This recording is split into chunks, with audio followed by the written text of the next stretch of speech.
Welcome back to the King James Bible Institute. I'm your instructor, Dr. Robert Potthoff, and this is Dispensationalism 101, the Dispensation of Promise. If you haven't done so, please like, share, and subscribe to these videos so you do not miss an update. The Dispensation of Promise. God chooses a nation. The dispensation of human government ended in failure. Man rebelled at Babel, and God scattered the nations. But rather than dealing with all of humanity as a whole, God now chose one man through whom he would establish a special nation. This begins the Dispensation of Promise, covering Genesis 12 through Exodus 19. In this period, God revealed a new covenant, one based on faith, and made an unbreakable promise to Abraham.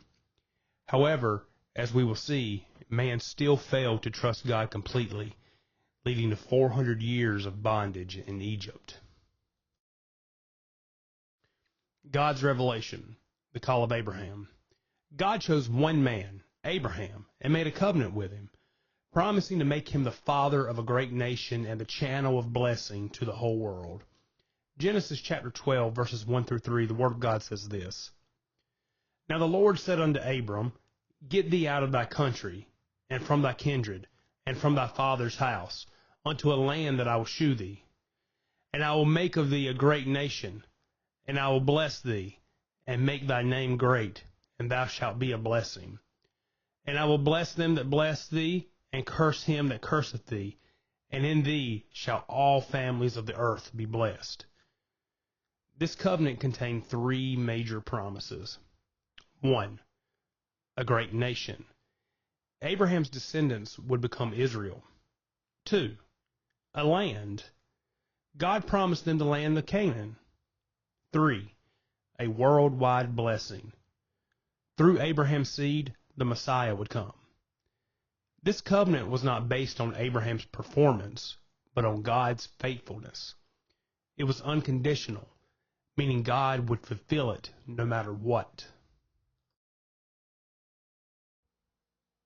Man's responsibility.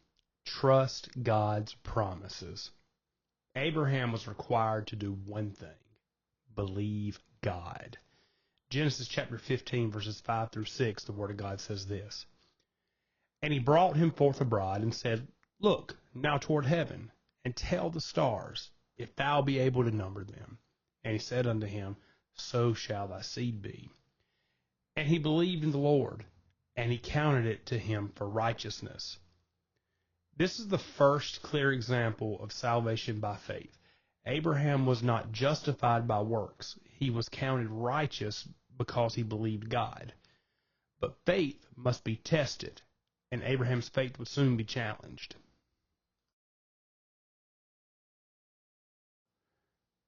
Man's failure, doubt, disobedience, and bondage in Egypt.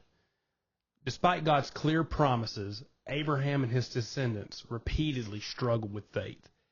Abraham's doubt, the birth of Ishmael.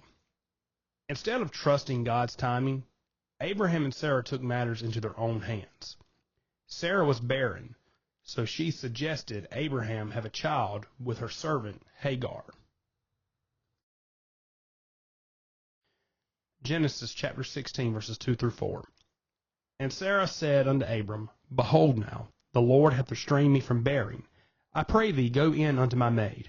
It may be that I may obtain children by her. And Abram hearkened to the voice of Sarah.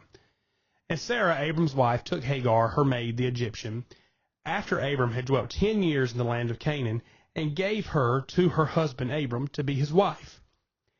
And he went in unto Hagar, and she conceived.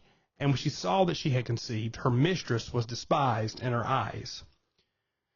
Instead of waiting on God's promise, they tried to help God out and created a problem that still exists today. Ishmael became the father of the Arab nations. Isaac became the father of Israel. This conflict continues to this very day.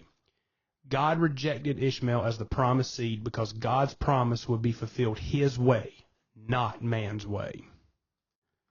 Jacob's deception and the struggles of Israel. God's promise passed from Abraham to Isaac, and from Isaac to Jacob. But once again, man's nature interfered. Jacob deceived his father to steal the birthright, Genesis chapter 27. His sons betrayed their brother Joseph and sold him into slavery, Genesis chapter 37. The nation of Israel ended up in Egypt, not because God failed, but because of their own sin and disobedience. Israel's bondage in Egypt. Because of a famine, Jacob and his sons moved to Egypt, where Joseph had become a ruler under Pharaoh. But after Joseph's death, Israel became enslaved, fulfilling God's warning to Abraham. Genesis chapter 15, verse 13. And he said unto Abram, Know ye of surety that thy seed shall be a stranger in a land that is not theirs, and shall serve them, and they shall afflict them 400 years. For 400 years, Israel suffered in Egypt because they had left the land of promise and settled in a foreign land. But God had not forgotten his purpose. He raised up a deliverer, Moses, to lead them out. God's judgment. 400 years of bondage and deliverance. Because of Israel's failure to trust God, they were enslaved under Pharaoh. But in his mercy, God sent Moses to deliver them. Exodus chapter 3, verses 7 through 8. And the Lord said, I have surely seen the affliction of my people which are in Egypt, and have heard their cry by reason of their taskmasters, for I know their sorrows. And I am come down to deliver them out of the hand of the Egyptians, and to bring them up out of that land unto a good land and a large, unto a land flowing with milk and honey, unto the place of the Canaanites, and the Hittites, and the Amorites, and the Perizzites, and the Hivites, and the Jebusites. Through 10 plagues and miraculous signs, God humbled Egypt, proving that he alone is the true God. The dispensation of promise ended not with victory, but with failure. Israel had received the promise, but failed to trust God's timing. They went into Egypt for safety, but ended up in bondage for 400 years. God delivered them through Moses, but they would still struggle with faith in the wilderness. The next dispensation, the dispensation of law, would begin at Mount Sinai, where God would establish a new covenant with Israel. Conclusion of the dispensation of promise. God's promise to Abraham was unconditional. It would be fulfilled no matter what. Abraham's faith was counted for righteousness. Salvation has always been by faith, not works.